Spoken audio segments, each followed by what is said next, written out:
Perhaps the meeting of the century just happened. I'm talking about a meeting that could change the balance of power in Africa. The alliances shaping the next global order. The fate of a region caught between imperialism and independence.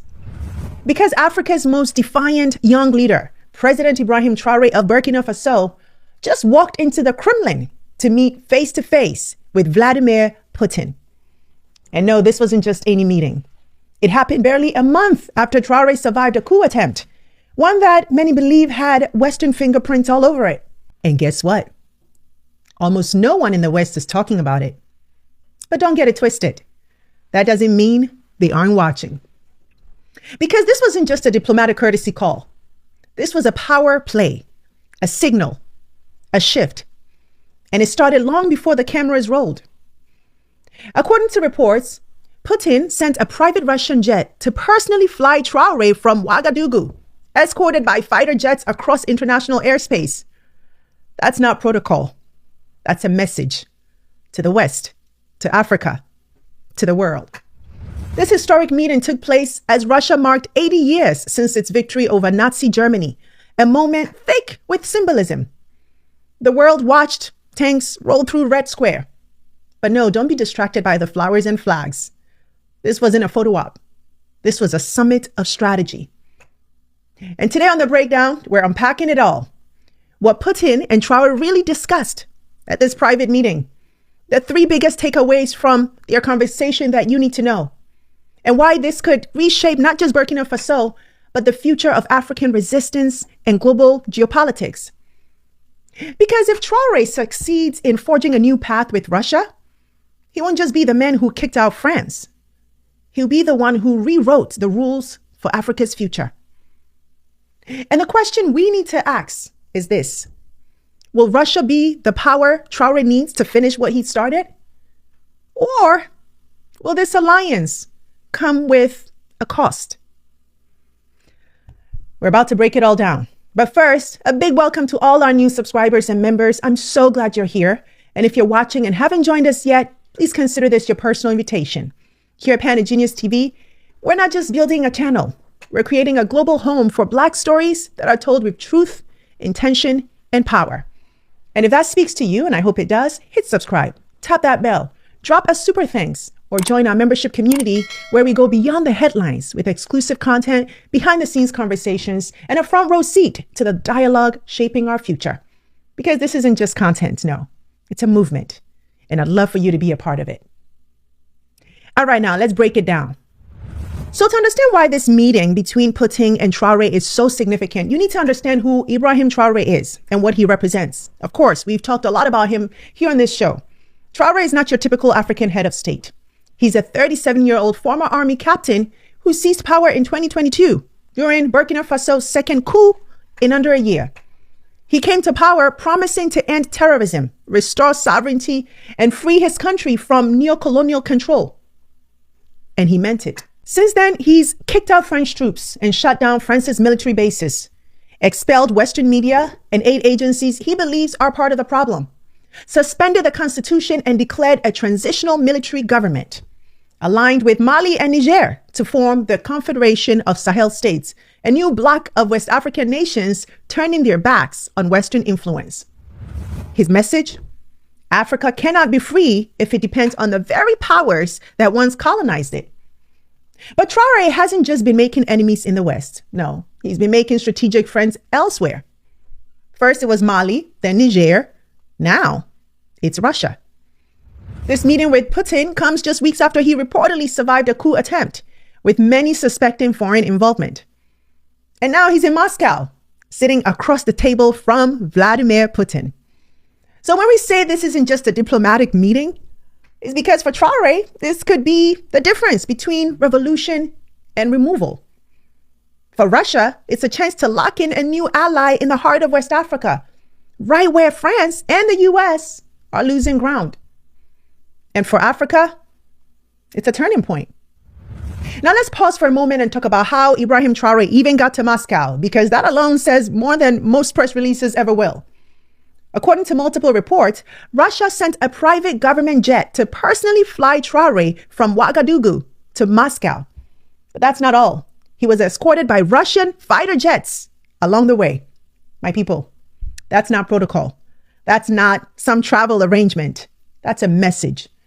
A message to Burkina Faso's enemies, foreign and domestic, that Traoré has powerful friends now. A message to the West that Russia is willing to defend its allies, even symbolically, with military might. And a message to the rest of Africa that a new kind of partnership is possible.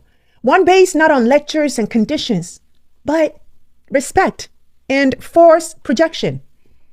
In a world of geopolitics, how you arrive often says just as much as what you say when you get there. This wasn't a president quietly flying commercial or slipping in through the side door. This was a military-backed escort for a revolutionary leader arriving in Moscow as an honored guest of the Kremlin in the middle of global sanctions, wars, and a realignment of world power. It was a high-stakes show of alliance, loyalty, and defiance. And it tells us one thing. Putin is betting on Traoré. And Traoré is betting on Russia. Now, before we get into what was actually discussed at this meeting, let's take a moment to look at who was sitting across the table from Traoré. This wasn't just a casual photo op with Putin. No, the Kremlin rolled out its top brass. And that speaks volumes. On the Russian side, the meeting included Russia's longtime foreign minister and chief architect of its Africa strategy. Then the deputy prime minister, who is key to energy deals and trade negotiations. Then Putin's press secretary, signaling this meeting was meant for the world to see. Then Russia's brand new defense minister, at a time when military cooperation is front and center. And then you had the Minister of Economic Development, showing Russia is serious about trade and investment. And you had Putin's top foreign policy aide, known for managing Russia's highest level diplomatic channels. And then you had head of Russia's public health agency, pointing to interest in health cooperation. You also had the CEO of Rosatom, Russia's powerful nuclear energy agency. And then you had a key Kremlin strategist and economic advisor. My people, that's not just a delegation. That's a war room. You had defense, foreign affairs, energy, education, public health, and nuclear power all represented. In other words, Russia's entire playbook for influence was in this room. Why does that matter? Because it means Russia sees Traoré and Burkina Faso not as a charity case, but as a strategic partner in a broader geopolitical realignment. They're not just looking to drop aid and bounce. They're trying to build a full spectrum alliance, military, economic, educational, and even nuclear. This wasn't a handshake. This was a negotiation table. And everyone who mattered in the Kremlin was there. So now that you know who was in the room, let's get into what they actually talked about. Now, I've reviewed the full transcript of the meeting, and while it's short, it's packed with signals, symbolism, and strategy. So let's begin with President Putin's remarks. He said, "Mr. President, friends, we are delighted to see you. Before we begin, I would like to thank you once again for your decision to take part in celebrations marking the 80th anniversary of victory in the Great Patriotic War. I remember our constructive and productive conversation when you first visited our country in 2023 to participate in the Russia-Africa Summit in St. Petersburg.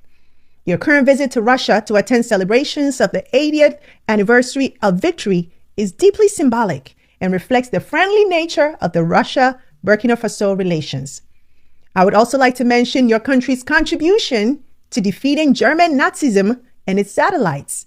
About 30,000 people from modern-day Burkina Faso fought as part of the anti-Hitler coalition in the Free France formations led by the legendary son of the French people, General Charles de Gaulle." So let's stop here for a moment, because this opening wasn't just an introduction.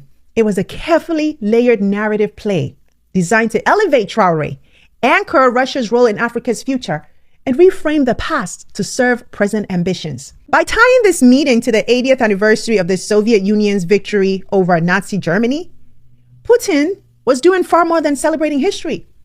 He was staging a moment where the struggles of two nations, Russia and Burkina Faso, could be portrayed as parallel battles against oppression. But here's the real strategic twist. Putin doesn't just talk about his own legacy. he intentionally invokes Burkina Faso's colonial past, referencing the 30,000 soldiers from what is now Burkina Faso who fought in World War II under French command. Why does that matter? Because it allows Putin to reposition Burkina Faso from a former colony of France to a co-combatant in the fight against fascism. It reframes African soldiers who were long used as a cannon fodder for Europe's wars as freedom fighters in a shared global cause, not tools of empire, but agents of resistance.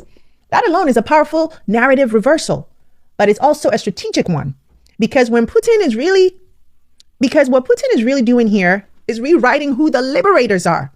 He's saying the West may have colonized you, but Russia remembers your sacrifices. Russia sees you. In doing so, Putin isn't just appealing to Traoré's sense of history. He's offering something the West has consistently failed to give African leaders: dignity. And let's be clear, this is a man who knows how to weaponize symbolism. Hosting Traoré at an event so sacred to Russia's national identity wasn't just a gesture of respect. It was a geopolitical endorsement, a way to tell the world, this man is one of us now. At a time when Traoré is isolated from the West, accused of undemocratic rule and fresh off surviving a coup attempt, this kind of international validation matters. Putin is giving Traoré exactly what Western institutions have denied him: legitimacy. So while the Western media barely covered this meeting, the message couldn't have been louder. It said, we see you, we honor your history, and together, we are continuing the fight. A fight that may have once been against Nazi Germany, but today, it's against the forces of neocolonialism, sanctions, and foreign control. This is how Putin wins influence, not just through oil and arms, but through storytelling. And with this opening, he's inviting Traoré and the Sahel, by extension, into a shared narrative of global resistance. He continues, today we are united by a common goal of fighting terrorism and extremism. We will continue to help the Republic in restoring the rule of law and constitutional order, and to assist in suppressing the radical groups that are still active in certain parts of Burkina Faso. Over the past 2 years, we have made significant progress in expanding mutually beneficial cooperation across various areas. In late 2023, after a pause that lasted over 30 years, the Russian embassy in Ouagadougou resumed its operations. A regular political dialogue was established. Even though bilateral trade remains modest, it is nonetheless on the rise, which is a promising trend that should, of course, be encouraged. We will work together to further strengthen economic ties and diversify mutual trade. The Burkina Faso Economic Days in Russia in October 2024, which were attended by a high-ranking Burkinabe delegation headed by the Prime Minister, were beneficial in this regard. Work is underway to create an intergovernmental commission. A dedicated working group was formed in late 2024. We will continue to help your country in training national personnel. The Russian government scholarship quota for Burkinabe citizens has been more than doubled for the year 2024 to 2025 academic year. This year, we are prepared to take 27 more students from your country. The tuition will be covered from Russia's federal budget. In all, about 3,500 students from Burkina Faso receive their education in Russia.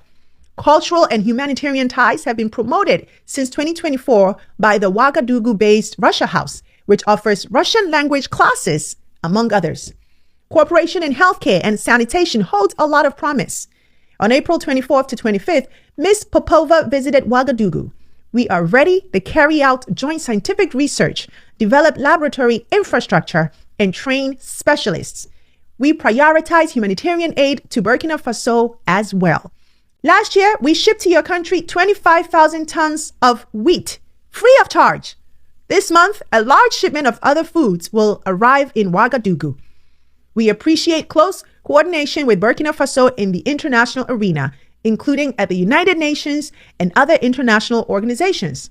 Consultations between Russia and the Confederation of Sahel States have become a valuable new cooperation format. The first such meeting took place at the level of foreign ministers in Moscow in April.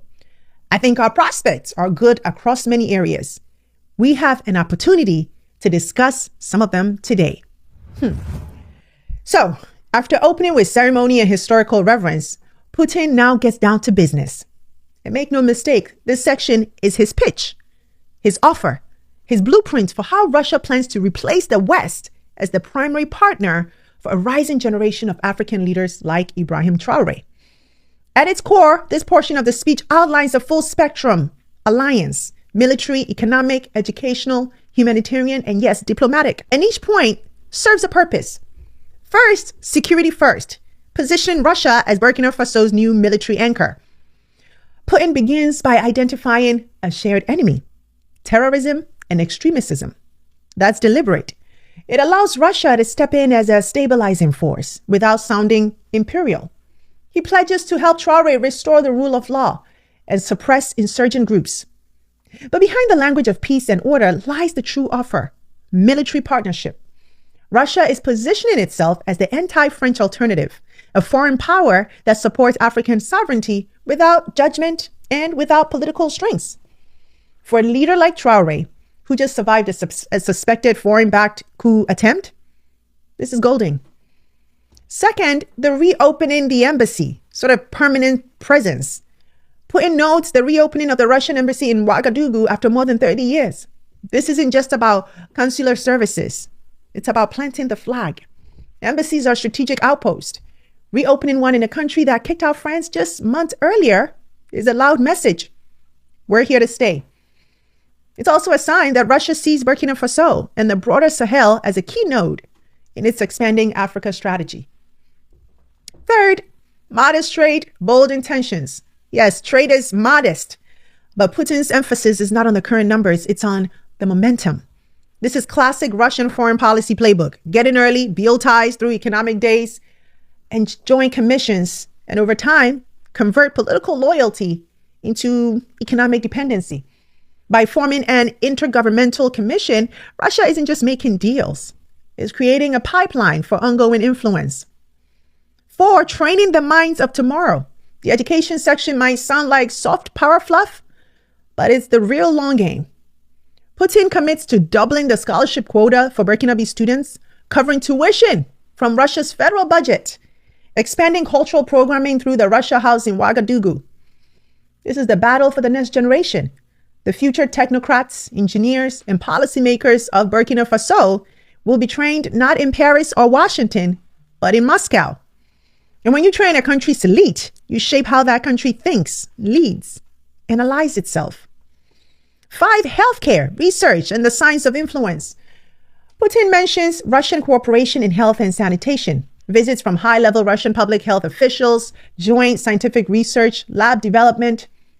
This is about optics and control. Where the West tends to send consultants and reports, Russia is offering tangible infrastructure, lab, research centers, boosts on the ground expertise. It wins hearts in headlines. 6, the wheat diplomacy. Russia's delivery of 25,000 tons of free wheat, with more on the way, is a masterstroke. This isn't aid. This is leverage. In a region where food insecurity drives unrest, Russia is now branding itself as the next provider of last resort, not just for Burkina Faso, but potentially for the entire Sahel bloc. It's Russia saying, we'll feed your people without lecturing your leaders. And that message lands powerfully in a post-France, post-aid, post-patronage world. And 7, a Sahel strategy, not just that Burkina deal. The final portion expands beyond Burkina Faso and speaks to the bigger game, the Confederation of Sahel states, Burkina Faso, Mali, Niger. Russia is already coordinating with them at the foreign minister level. This is not bilateral diplomacy. This is bloc building. It's Putin saying, we don't just want your country, we want your coalition. He's slowly constructing an African sphere of influence and doing it at a time when the West is distracted, fractured, and increasingly mistrusted in the region. Here's the bottom line. This isn't just a list of cooperation points. This is Russia's grand bargain with Africa's new revolutionaries. It says, we won't interfere in your politics. We'll help you build your army. We'll train your youth. We'll deliver your food. We'll elevate your leaders. And in return, you give us access, loyalty, and leverage in a region where the West is bleeding influence.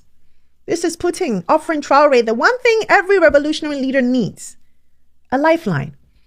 And in doing so, he's not just shaping Burkina Faso's future, he's rewriting the global rules of engagement in Africa. Now let's turn to President Traoré's response. He said, "Good afternoon, comrade, President. Thank you very much. I am honored to be able to take part in the great victory celebrations. I would like to thank you for the invitation. It is very symbolic for us. I must say that during this visit, I learned a lot about the culture and history, which were the foundation of the resistance of the Russian people. I learned about the sacrifices made by your people, which made it a free nation today. I would like to thank you once again for inviting me. This particular moment and this meeting gives us a chance to think about what is happening now and to think ahead. Today's obstacles should not stop us. To some extent, these obstacles even play into our hands. Because despite the sanctions that have been imposed against the Russian Federation by many countries, Russia occupies a prominent place in the international arena. And we take this into account. We understand that it is not easy. I watched soldiers marching in front of us. I saw the military equipment, including tanks that took part in the Great Patriotic War. And I saw modern equipment as well. We would like cooperation between us to develop exponentially and to take new forms. We thank you for your attitude towards Burkina Faso. Today, I visited the Mendeleev Institute, and we understand that in addition to defense and security, there is another important sphere, namely science and education. We would like Russia to help us educate our young people and teach them science so that we can develop our own production, industry, and engineering, because it is very important for Africa. We believe that the terrorism we are witnessing today comes from imperialism, and we are fighting it. If we put an end to this war, if we have a strong army, we will be able to engage in developing our homeland. This is what we see as the purpose of our struggle. This is why it is utterly important to build and train staff. Very often in Africa, there are a lot of expectations, a lot of needs in terms of equipment and hardware, which is why we have much to do. We would like to ask for help. And the main thing you can help us with is the transfer of technology and know-how. We need to understand how we can spread the universities that exist in Russia to Burkina Faso, how we can open university branches in Burkina Faso to train our citizens, our students in a more practical way. This is our fundamental objective. We would like Burkina Faso to develop and for many students to come to us and to study science. We see the wonderful youth of the Russian Federation. There are many young researchers among them, and we would like you to share your experience. In his short response, President Traoré didn't just respond to Putin's proposals. He reframed the stakes of the relationship entirely. While Putin presented Russia as a willing partner, Traoré came to the table with a clear and direct message. Burkina Faso doesn't just want support. It wants transformation, and it's ready to build it with or without the West. Traoré opens with reverence, thanking Putin for the invitation, acknowledging Russia's history, and drawing inspiration from the sacrifices of the Russian people. But this isn't flattery. It's strategic alignment. By praising Russia's resilience under pressure, especially in the face of sanctions, Traoré is signaling that Burkina Faso sees itself on a similar path, fighting for survival against imperial forces, both external and internal. When Traoré references Russia's military, its World War II era tanks and modern weapons, he isn't just admiring firepower. He's linking it to national dignity and developmental readiness. For him, security is not an end. It's the precondition for sovereignty and economic growth. He said, if we put an end to this war, if we have a strong army, we will be able to engage in developing our homeland. That's the blueprint. First, defeat imperialism and terror. Then build industry, education, and production. He's not romanticizing revolution. He's planning its second phase, economic independence. Then where many leaders might ask for aid, Traoré makes a different appeal. He talks about the Mendeleev Institute, about science, about building a skilled, technologically capable Africa.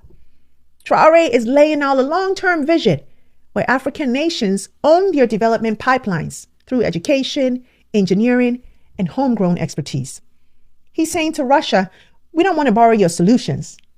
We just want to learn how to build our own. And perhaps the most revolutionary part, he said, we need to understand how we can spread the universities that exist in Russia to Burkina Faso. This is a request for infrastructure, not charity. It's an ask for the foundation of intellectual sovereignty. And Traoré doesn't dance around the issue of imperialism. He calls it another form of terrorism. That is a direct ideological claim. He's not blaming poverty, religion, or local corruption. He's blaming imperialism. And then in the final stretch of his remarks, Traoré talks about students, young researchers, practical training, and university branches. It's not about weapons. It's not even about immediate wins. It's about laying the foundation for Burkina Faso and Africa to finally stand on its own. That's what makes this speech so radical. He's not positioning Burkina Faso as a victim looking for rescue.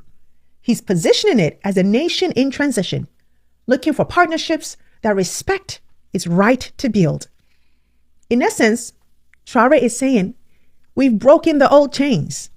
Now, help us forge new tools. The takeaway? Traoré didn't come to Moscow with his hand out. He came with a blueprint for what Africa could become if given the chance to define its own future. His speech wasn't emotional. No, it was visionary. It wasn't submissive. It was strategic. And it wasn't just about Burkina Faso either. It was a challenge to the entire continent. He's asking, what if we stopped outsourcing our security, our food, our knowledge, and our youth? What if we built it ourselves with partners who don't ask us to compromise our dignity to do it? And in that moment, in that room in Moscow, Traoré wasn't just speaking for Burkina Faso. He was speaking for every African nation looking to break free. So what does this all mean? Because what just happened in Moscow wasn't just a diplomatic visit. It was a geopolitical inflection point. It was a warning to the West and a signal to Africa. It was a blueprint for what post-colonial sovereignty could look like in the 21st century. This wasn't about one leader and one country. It was about a new alliance taking shape in real time. Let's break down what this moment truly means. First, the Sahel is becoming the epicenter of global realignment. Burkina Faso, Mali, and Niger have already broken away from ECOWAS. They've rejected French military presence. They're building a confederation of their own. And now, with Russia stepping in as their top diplomatic and security partner, a new power axis is forming, not led by Washington, not backed by Paris, but by leaders who believe that sovereignty must come before democracy and independence before aid. This meeting makes it official. The Sahel is no longer neutral ground.